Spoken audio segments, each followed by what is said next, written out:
It's over now, baby!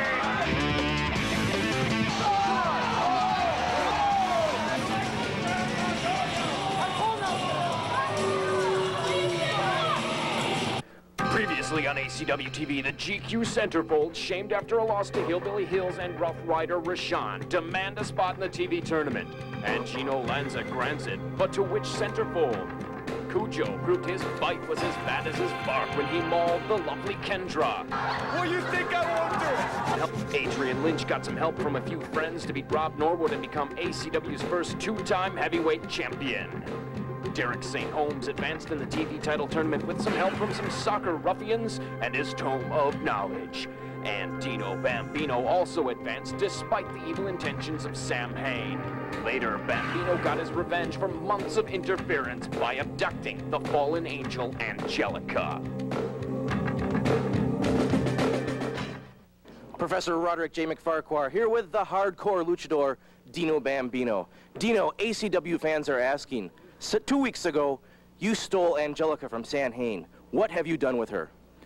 You know, yeah, I did kidnap Angelica, but I'm not out here trying to be a big bad guy going around kidnapping people. Sam Hain walks around trying to be the devil, talking in cornfields, jumping me 1 week ago in a parking lot, scarring up my body. Well, Sam Hain, I'm sick of it coming out of nowhere. I'm getting the match signed, and I'm getting your funny, horned head in the ring and doing it right. We're back at it here at the watering hole, Doug. UPN 32 All-Star Championship Wrestling, doing up the hottest wrestling action in the Midwest, and one of your favorites making his way to the ring, the stalwart Buzzsaw Brass Hunter. Buzzsaw, he harkens back to some of the great names. The Johnny Rods, the Frankie Canvasback Millers, the George Godasky, the Jake the Milkman Millmans. This kid is a stalwart, he's old school, and his opponent is anything but old school. This kid represents the new flesh. You know, I'm usually not a big guy, the kind of guy that follows Stefano. But I'm going to tell you the truth. And if you tell Stefano, I'm going to deny it. I think Cujo is one bad dude. Kujo is one bad dude. But right now we're looking at BDL, Big Daddy Loker, making his return to ACW after a few weeks off. This kid from Oshkosh, Wisconsin, an absolute powerhouse, a graduate of the ACW Dojo of Pain, and he's got a lot of support here in the watering hole, Doug. Big Daddy Loker coming out of UW Oshkosh holds a list of records as long as my arm. Big Daddy Loker coming in against the Buzzsaw. I wonder if he's even going to break a sweat. What do you think? I'm not so sure. This might be light work for Big Daddy Loker, but Gino Lanza brought it down, Doug, that we're going to have a #1 contenders match for the winner in a couple of weeks of Adrian Lynch and Rob Norwood, and it's going to put the former Dogs of War going head-to-head. We're talking about Big Daddy Loker and Cujo, but right now, we're going to see BDL take care of what looks to be some light work in the Buzzsaw. Well, it's light whoop, too. It's a can of light whoop ass is what it is. Right now, I didn't know they brewed that stuff. The Buzzsaw, I don't know if he knows what he's got himself in for with Big Daddy Loker. I honestly don't. This kid, he's an eager kid, but he's way over his head. He does now. He was way over his head. He was head and shoulders over as BDL threw him up and over. You know, we're going to see a clinic from this kid. ACW fans who are familiar with Big Daddy Loker, a former All-State high school football player, graduate from UW Oshkosh. He played center. He can bench press upwards of near 500 pounds, former competitive arm wrestler. He's got a lot to prove here at ACW. We haven't seen him hit his stride yet, Doug. And look at this. Takes a vertical. Oh! Now that is an impressive suplex. The Buzzsaw has got to be wondering what he's here for.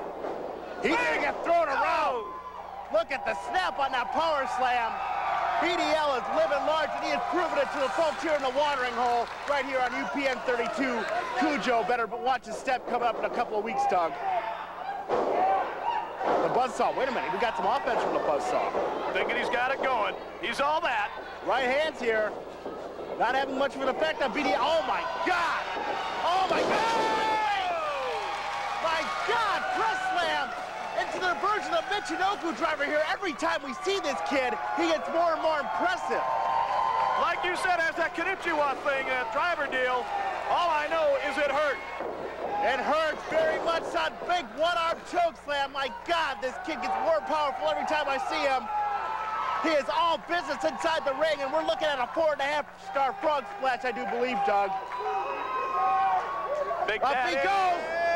Big splash. 4.5 stars, a pure power, 260-pound PDL with the frog splash and the very quick victory over Buzzsaw. Brad Hunter tonight, Doug. I can hardly wait to see him look up with the big mad dog, Cujo, coming up here on UPN 32. That's a couple of weeks away. We haven't seen these guys settle a score. We've seen them go back and forth. We're tag team partners, but once and for all, with the #1 contendership on the line, I think we're going to see some incredible action, Doug. Hey, Buzzsaw, get up! We're Where are looking at some you? big action right now. BDL, look at the power on this kid. You're seeing it on the replay. Big Daddy Loker is nothing but awesome. ACW is nothing but awesome. We're doing it up all the way live here on UPN 32. We're going to be throwing it to the erstwhile professor here in just a couple of moments. We're coming back for more action. Guys, you really don't want to have to wrestle each other, right? No. I mean, you really don't want to have to wrestle each other, right? No. Okay, then. I got a plan, all right? I came up with a plan. Travis, you're Johnny Unitas. Matt, you're Jim Elway. Why do I have to be Jim Elway? It doesn't matter, okay? Yeah, look at this guy. Look at how small he is. Why do I got to be Unitas? All right, fine. You know what? Great. You're both Barbie dolls. Are you happy? No. Yes. Man, look at the size of her chest. Like my ring. Okay, hey, guys. All right, here's the plan. I got 5 different board games. We'll do a best-of-5 series. Whoever loses the best-of-5 series lays down for the winner. Hey, how come I gotta be on the bottom? That's my Barbie doll. Fine. It doesn't matter, Travis. It's fine. Great. Now, why do I have to lay down? You're missing the point. This is a fair way to settle this. Don't you think this is fair? Yes. All right. You're watching it on TV. Now go check it out on the web at acwprowrestling.com. Get everything you need to satisfy your daily craving for ACW. Get the latest news on upcoming events. Learn all about the stars of ACW with profiles, pictures, and columns. And interact with actual wrestlers and other fans on the message board and in the chat room. That's acwprowrestling.com. Log on today and take cover. Professor Roderick J. McFarquhar here with Adrian Lynch, the heavyweight champion of the world. Adrian, how has life been different in the past few weeks since you've won your belt? Well, to be honest with you, Professor, it's not really all that different because someone like myself is used to being on top. So, I mean, I've traveled all over the world, all over the country. So really, not to say that winning the ACW title, really for the first time because I never lost it. So some people say I'm a 2-time champion. I maintain the fact that I'm the 1 champion, the guy that's been champion for the past, what, 16, 18 months. So really nothing's different. I mean, I'm still on top as always, and the belt itself is rightfully around my waist once again. Yeah, I noticed that you're going to be giving Rob Norwood another shot at his title. Why the generosity? Well, I kind of figured with the holiday season coming up, I mean, someone like myself, I'm really not that nice of a guy, to be honest with you. So I figured, you know, my once-a-year thing, I'll be a little generous to someone like Rob Norwood and give him a title shot, and, you know, we'll just see what happens. I think maybe I'll toy around with him a little bit, and it's kind of like when a cat has a mouse in his mouth. He just kind of toys with it for a while until he finally decides to put it out of its misery. Okay. And I noticed that from what we hear, Alexis will not be able to be there at your side. Will that have an effect on the outcome of the match? Well, no, not at all, because like I said, Norwood doesn't stand a chance in hell. My theory behind that is I have the night off, so I might as well give Alexis the night off, too. She's up in the Twin Cities, probably ringing up a nice little tab at the Mall of America right about now. Well, that's something that we could all enjoy. Well, the match is coming up in a few weeks. Be sure to watch it. It looks good. Doug, we're seeing a return of Irish Mickey Doyle into the ACW rings. This guy doesn't make friends very easily here at ACW. Has there been any discussion with the powers that be at ACW about this guy? I don't know what's going on with Gino and Mickey Doyle, but maybe a little referee jealousy right here. But right right now, we're seeing the return of Brandon Blaze into the rings of ACW. Really enthusiastic kid. He's a high flyer. He's got a lot of potential. He's got a lot of potential not only in ACW, but all over the Midwest. We've seen him in the NAWF as well.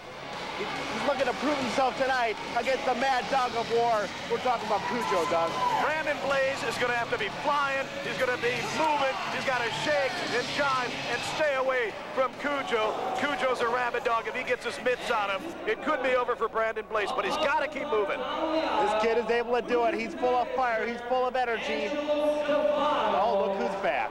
From the top, the Doctor of Fashion.